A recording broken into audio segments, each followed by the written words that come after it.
اذا بحال اللي تابعنا جميع، برشلونه لغات المباراه ديالها في طنجه، والجامعه الملكيه المغربيه لكره القدم اعلنت قرار جديد كيمنع الاكاديميات الخاصه من استعمال اسماء انديه اجنبيه او لا ارتباط بها. لا يوجد بيان رسمي يقول ان القرار جاء رد على برشلونه، ولا يوجد دليل يقول ان الغاء المباراه تسبب في القرار، لكن التوقيت لافت، وهنا كتبدا القصه الحقيقيه. الموضوع ليس اسم برشلونه فقط، وليس مباراه وديه الغيت فقط، الموضوع اكبر. من يملك التاثير على اللاعب المغربي قبل الوصول ديالو لاوروبا؟ هذه هي الزاويه الاهم. الجامعه المغربيه قررت وضع اطار وطني جديد للاكاديميات والمدارس الخاصه. الاكاديميه الموجوده داخل المغرب يجب ان تعمل بهويه واضحه وتحت منظومه مغربيه، من دون استعمال اسم نادي اجنبي او تقديم نفسها كامتداد مباشر له. ظاهريا قد يبدو القرار اداري، لكن كره القدم لا تتعامل مع الاسماء كشيء بسيط. اسم نادي اوروبي فوق اكاديميه مغربيه كيعطيها جاذبيه كبيره. طفل يرى اسم برشلونه مثلا، او ريال مدريد، او باريس سان جيرمان، او غيره. الاسره ترى اسم عالميا، يعني اللاعب الشاب يعتقد ان الطريق نحو اوروبا صار اقصر. وهنا كتبدا المشكله التي تريد الجامعه تنظيمها من جديد. من يكتشف اللاعب؟ من يختار اللاعب؟ من يدربه؟ من يقرر المركز ديالو؟ من يوجهه؟ ومن يفتح له الباب نحو الاحتراف؟ هذه الاسئله اهم بكثير من اسم الاكاديميه نفسها.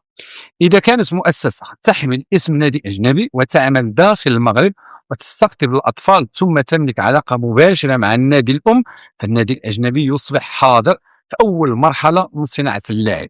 الجامعة تريد قطع هذا المسار المباشر. الفكرة بسيطة جدا: اللاعب يتكون داخل منظومة مغربية ثم ينتقل للخارج عبر مسار واضح ورسمي. وهنا نصل إلى النقطة الثانية: لماذا الآن؟ قرار الجامعة جاء بعد إلغاء برشلونة المباراة ديالو الودية في طنجة. برشلونة قال أن الظروف غير مستقرة جعلت إقامة المباراة غير مناسبة. انتهى البيان هنا. لا اتهام من المغرب، لا حديث عن أزمة سياسية، لا ذكر للجامعة، لا رابط مباشر بين القرارين. لذلك لا يصح القول أن الجامعة عاقبت برشلونة أو لا ردت على النادي، لكن التزامن يبقى موجود. وهذا وحده يكفي لطرح السؤال: لماذا جاء قرار تنظيم الأكاديميات في هذا التوقيت بالضبط؟ هل هو قرار كان جاهز اصلا؟ هل الجامعه بدات تنفيذ مشروع وطني واسع لتغيير شكل مدارس كره القدم الخاصه، ام ان التطورات الاخيره مع بعض المؤسسات الاجنبيه صرعت من هذا التوجه؟ لا نملك جواب رسمي على كل هذه الاسئله، لكن لدينا شيء واضح جدا: الجامعه تريد وضع قواعد جديده. وهنا لا يجب ان نضيف قصه برشلونه، لان برشلونه مجرد مدخل للقصه وليس القصه كلها. القصه الحقيقيه تظهر في الفكرة الثالثة: من يملك المواهب المغربية؟ شكون؟ المغرب أصبح مصنع حقيقي للمواهب. أسماء مغربية كثيرة وصلت من أكبر الأندية الأوروبية والعالمية، وهذا جعل يعني اللاعب المغربي سلعة كروية مطلوبة بزاف. لكن قبل ظهور اللاعب في أوروبا توجد مرحلة كاملة داخل المغرب: سنوات من التدريب واكتشاف مبكر واختبارات وبطولات الفئات السنية ومدارس وأكاديميات ومدربون وكشافون وعلاقات مع الأندية. هذه المرحلة تصنع قيمة اللاعب قبل الانتقال ديالو. لهذا تصبح الأكاديمية نقطة نفوذ. النادي الأجنبي لا يحتاج بالضرورة امتلاك نادي مغربي حتى يكون قريب من المواهب المغربية. يكفي أحيانا وجود اسم قوي وشراكة قوية وشبكة كشافين وعلاقة مباشرة مع الأسر واللاعبين. الجامعة تريد الآن وضع حدود أوضح. الرسالة تبدو كالآتي: المواهب المغربية تبدأ داخل المغرب، والتكوين المغربي يجب أن يحمل هوية مغربية. بعدها يستطيع اللاعب كما بغى الذهاب لإسبانيا ولا فرنسا أو إنجلترا أو لأي بطولة أخرى شنو ما بغى، لكن نقطة البداية تبقى داخل منظومة وطنية واضحة. وهذا يحمل جانبا رياضيا مهم جدا. حين تتحكم المنظومة الوطنية في مرحلة التكوين، تصبح لديها قدرة أكبر على وضع معايير موحدة، مستوى يعني المدربين وبرامج التدريب وحماية اللاعبين الصغار، طرق اكتشاف المواهب والانتقال بين الأندية والعلاقة بين الأكاديميات والأندية المحترفة. هنا يتحول القرار من مجرد منح اسم أجنبي محاولة إعادة ترتيب السوق كامل.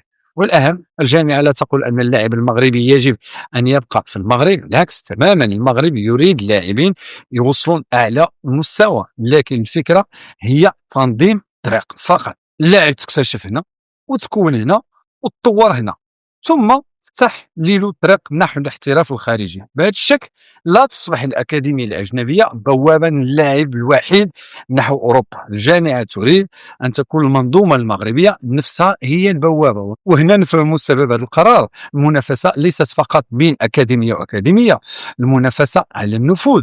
من يملك العلاقة مع اللاعب في السن الصغير، من يملك ثقة الأسرة، ومن يملك البيانات، من يعرف اللاعب قبل الجميع، ومن يستطيع توجيه المستقبل ديالو. كرة القدم الحديثة هذه هي الأسئلة اللي كتساوي الملايين. لهذا القرار يستحق المتابعة، لكن يجب أيضا وضع الأمور في المكان ديالها الصحيح. إلغاء برشلونة عن المباراة ملف، وقرار الجامعة ملف آخر. لا يوجد دليل رسمي كيربطهم بجوج، لكن التوقيت جعل الناس يجمعوا بيناتهم، وهنا يمكن فهم القصة بطريقة أوسع. المغرب يبدو متجه نحو بناء منظومة كروية أكثر استقلال. ليس المطلوب إغلاق الباب أمام أوروبا، وليس المطلوب بطبيعة الحال منع اللاعب المغربي من الاحتراف في الخارج. المطلوب هو شيء مختلف تماما، أن لا تكون بداية الطريق خاضعة للنفوذ الأجنبي داخل المغرب.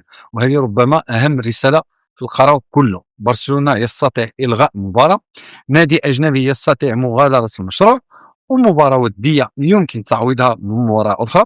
لكن المواهب المغربية موضوع مختلف تماما، هذه ثروة كروية. والسؤال لم يعد لماذا منعت أكاديميات تحمل أسماء أندية أجنبية. السؤال الأقوى هو هل قررت الجامعة المغربية أن زمن ترك باب تكوين المواهب مفتوح أمام أي مؤسسة أجنبية انتهى؟ إذا كان الجواب نعم، فنحن لا نتحدث عن تغيير إداري صغير، لا، نحن نتحدث عن إعادة رسم حدود النفوذ داخل كرة القدم المغربية. وهنا تصبح قصة برشلونة مجرد بداية، القصة الأكبر هي من يصنع اللاعب المغربي، ومن يملك حق الاكتشاف ديالو والتوجيه ديالو قبل الوصول ديالو لأوروبا.